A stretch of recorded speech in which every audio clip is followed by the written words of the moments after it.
청와대, 우리 국방부 다 분주하게 움직이고 있는데 NSC 회의가 있었습니다. 문재인 대통령이 좀 어떤 발언을 했는지 좀 들어보겠습니다.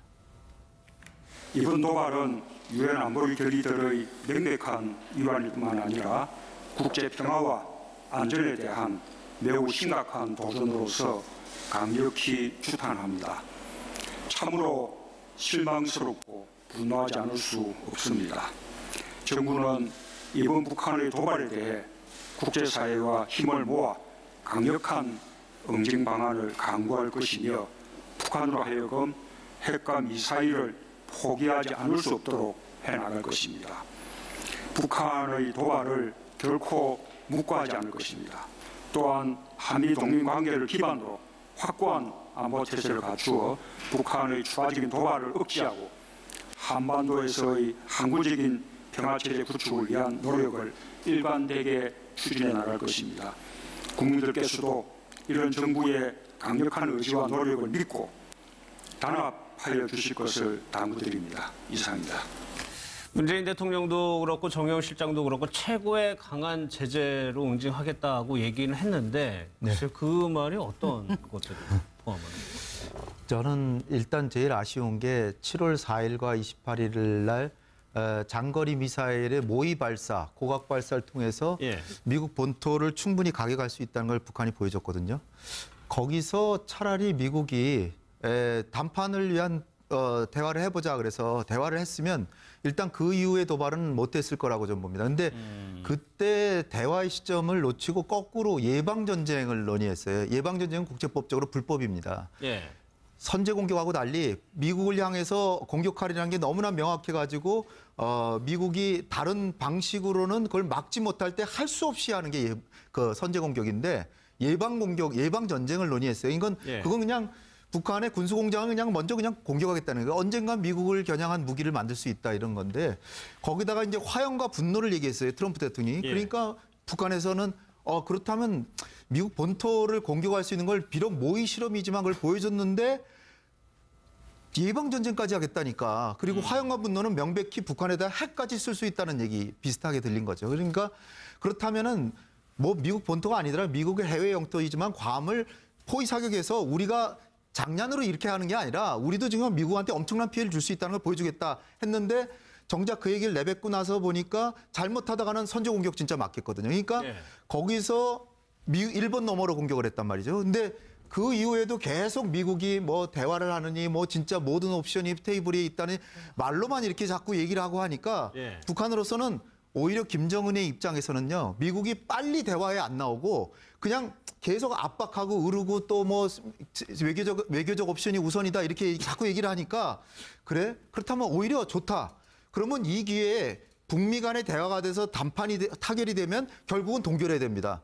그럼 그 수준에서 북한의 핵 능력이 동결이 되는 거예요. 그러니까 지금 북한은 거의 막판에 다 도달한 거예요. 조금 더 해가지고 핵을 완전히 가지면 미국은 결코 군사 옵션을 쓸 수 없다. 따라서 군사 옵션을 완전히 갖고 대화하겠다라는 생각으로 지금 저렇게 빨리 오히려 서두르는 겁니다. 그러니까 지금 굉장히 아쉬운데 이미 지난 일을 돌이킬 수는 없고요. 그러나 이제 지금 우리 정부가 지금 이 순간에 있어서 제일 중요한 건 아까 석윤일 교수께서 잠깐 언급하셨지만 우리 대한민국은 정작 북한이 핵 미사일이 날아올 때 막을 게 아무것도 없어요. 북한에 대한 핵 억지력을 가지는 게 무엇보다 우선입니다. 그거는 저는 먼저 이따가 다시 한번 말씀드리겠지만 전술핵무기의 한시적 조건부 재배치를 조속히 미국에 요청을 해서 그것을 얻어내야 핵 억지력이 생기고 그것만 갖다 놓으면 북한이 핵을 가져봐야 20개밖에 더 되겠어요.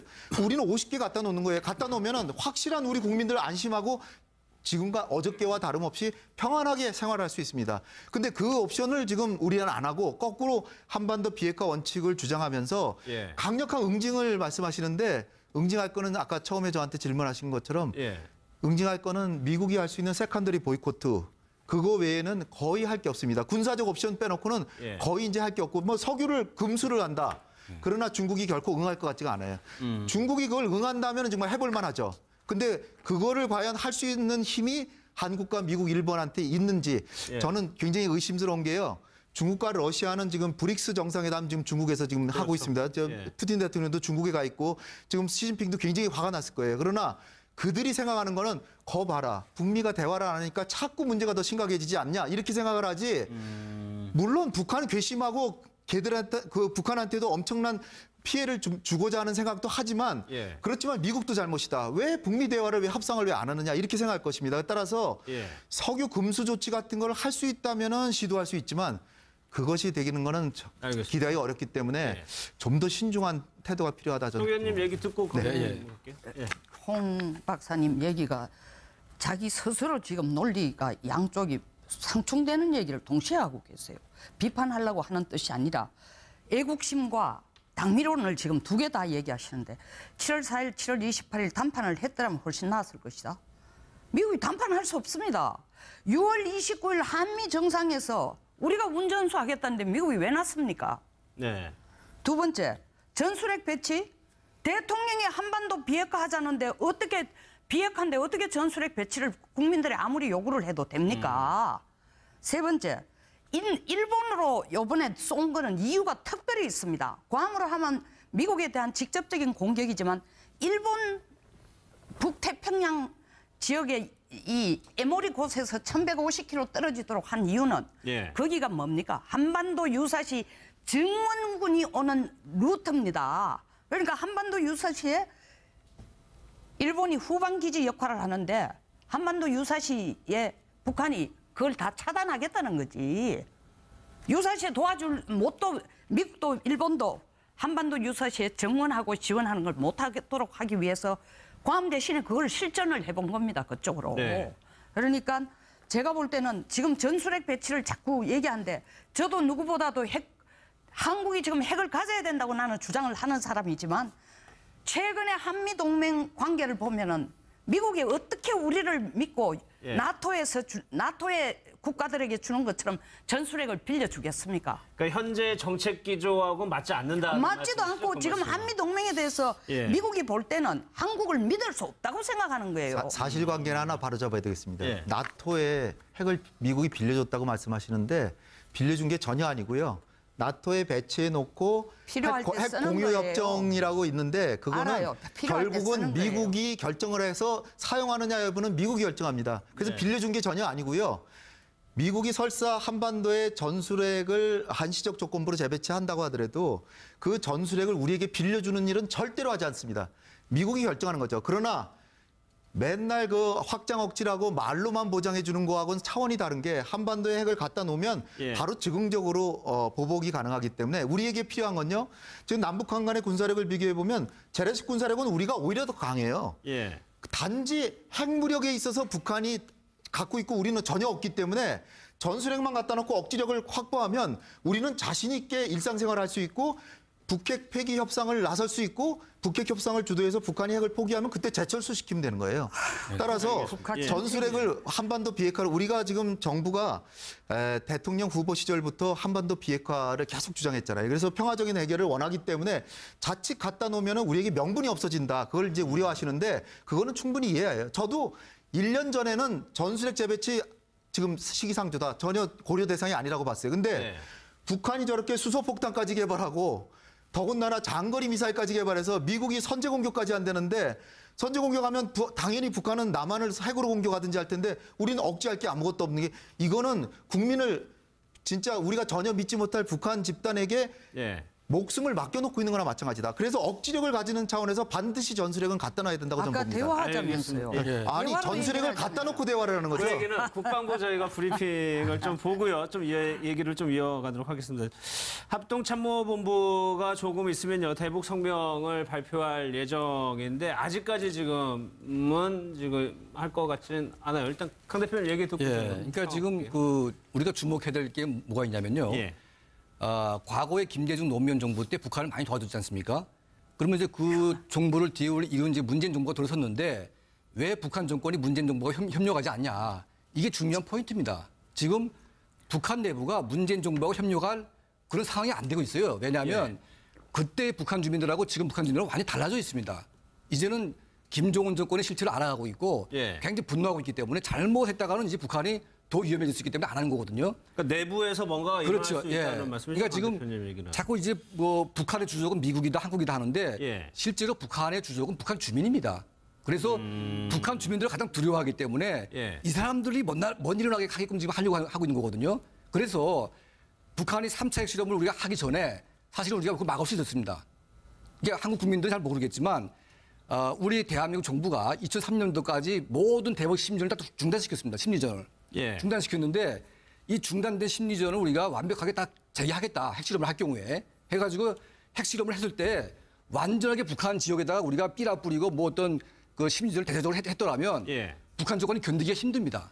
예. 그래서 우리가 가지고 있는 강력한 무기인 심리전의 무기를 우리가 쓰지 않는 이상 북한은 우리를 우습게 할 수밖에 없어요. 왜냐하면 북한 주민들이 깨어나지 않기 때문에. 예. 하지만 우리가 완벽하게 북한 주민들 상대로 심리전을 펴고 북한 주민을 바꿔놓게 되면 예. 이거는 북한 핵실험을 중단할 수 있는 그런 카드가 되는 겁니다. 그러면 예. 그 심리전도 그렇고 오늘 청와대에서 북한을 고립시킬 수 있는 모든 외교적인 방안을 강구하겠다고 예. 했거든요. 만약에 그런 제재가 더 추가로 들어간다면 그런 힘이 더 커질 수 그렇죠. 있다는 그러니까 지금 이제 마지막 관문이 이제 석유 공급인데요. 예. 석유만 끊게 되면 북한은 정말 큰일 납니다. 이 석유 중단에다가 내부의 심리전까지 가해지게 되면 북한 그 김정은 정권이 핵실험을 한 것을 엄청나게 후회를 하게 될 겁니다 아마. 그런데 이 심리전을 하지 않는 한 예. 북한 김정은 정권은 여유가 있는 거죠. 왜냐하면 북한 주민들이 아직 잘 모르기 때문에 굶어 죽고 뭐 맞아 죽고 아무리 힘들어도 견디는 거거든요. 하지만 점점 어려워지고 있는데 심리전이 가해지게 되면 폭발할 수밖에 없는 겁니다. 예. 그래서 북한 정권이 가장 두려워하는 것은 심리전의 무기인데 우리 정부는 거기에 대한 그 뭐 박근혜 정부도 마찬가지지만 예. 그 무기를 확실하게 쓰려고 하지 않았습니다. 저는 예. 이게 북한이 업한하게 만든 가장 중요한 문제가 아닌가 그렇게 생각을 하고 있습니다. 석유만 해서 될 일은 아니고요. 석유가 가장 중요한데 사실 뭐 중국을 이게 두더지 잡는 것 같습니다. 중국이란 두더지를 때리니까 또 러시아라는 두더지가 팍 올라오는 거예요. 그러니까 둘이가 짜고 북한을 지금 도와주기 때문에 예. 어려운데 석유뿐만 아니라 전번에 미국이 국내에서 8월 2일 날인가 통과시킨 국내법이 있습니다.